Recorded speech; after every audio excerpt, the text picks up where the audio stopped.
really lucky today at Stoke Prior. I bumped into the owner of this beautiful Oliver tractor that we were admiring it at the South Turney show, the Super 88. Now, it is unrestored. This is original condition, and that V apparently is for doing sort of crops like corn.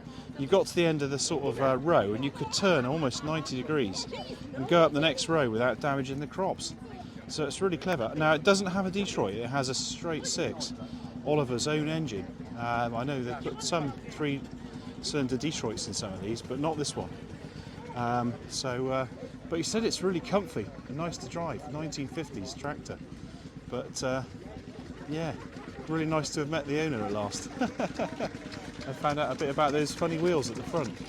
It's also won a show best unrestored tractor, because it is really interesting. It draws a lot of attention, this tractor, and it would be a shame to do it up, I think, because it's history, isn't it? This, you know, the time it served. Brilliant, marvellous.